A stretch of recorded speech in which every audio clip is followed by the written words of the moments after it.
5वीं क्लास तक पढ़ी पूजा को इंस्टाग्राम पर रील बनाना तो आता था, लेकिन अपलोड नहीं कर पाती। इसके लिए वो अपने पति बलराम की मदद लेती। पति से ही गम भरे स्टेटस और इंस्टाग्राम रील अपलोड करवाती थी। इन दोनों की शादी को करीब 10 साल हो चुके थे। दोनों का एक 7 साल का बेटा भी था। करीब 1 साल पहले बलराम ने अपना नया मकान बनाया। इस मकान में काम में मदद के लिए बलराम ने अपने सगे भांजे आदेश को घर पे बुलाया हुआ था। करीब 1 महीने में मकान बनकर तैयार हुआ, लेकिन असल में इस 1 महीने में उसका अपना घर टूट चुका था। मतलब ये कि बलराम की पत्नी पूजा को भांजे आदेश से प्यार हो चुका था। हालत ये बनी कि पूजा पति और बच्चे को छोड़कर भांजे आदेश के साथ फरार हो गई, लेकिन समाज और घर वालों के दबाव में आकर उसे वापस लौटना पड़ा। गलती मानने पर पति बलराम ने भी पत्नी पूजा को माफ कर दिया। बात 28 जनवरी 2026 की रात की है। पूजा ने पति बलराम से कहा कि आज कुछ नए अंदाज में रोमांस करते हैं। बलराम भी तैयार हो गए। अब पूजा ने बलराम से सारे कपड़े उतारने के लिए कहा। बलराम ने कपड़े उतार दिए। पूजा ने बलराम को चारपाई पर लिटाया और उसके दोनों हाथ पीछे बांध दिए। इसके बाद उसने अपने भी कपड़े उतारे और फिर पति के साथ शारीरिक संबंध बनाए। शारीरिक संबंध बनाने के बाद पूजा टॉयलेट के बहाने से कमरे में गई और फिर उसने कमरे में जाकर प्रेमी आदेश को फोन किया। प्रेमी आदेश घर के बाहर ही खड़ा फोन का इंतजार कर रहा था।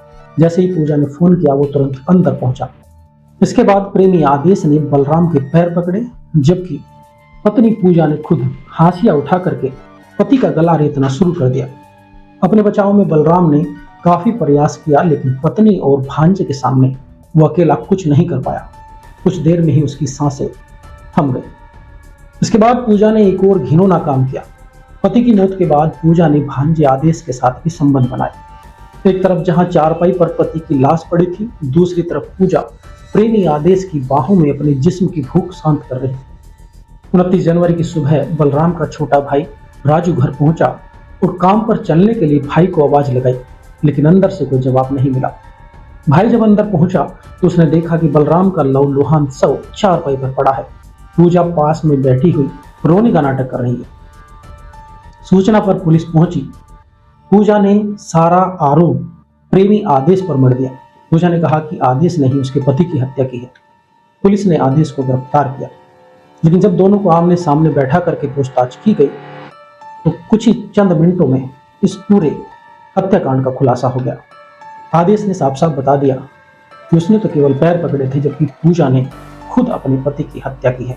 7 साल के बेटे की गवाही भी इस केस में अहम साबित हुई। फिलहाल पुलिस ने पत्नी पूजा, प्रेमी आदेश और उसके साथी को गिरफ्तार कर लिया है।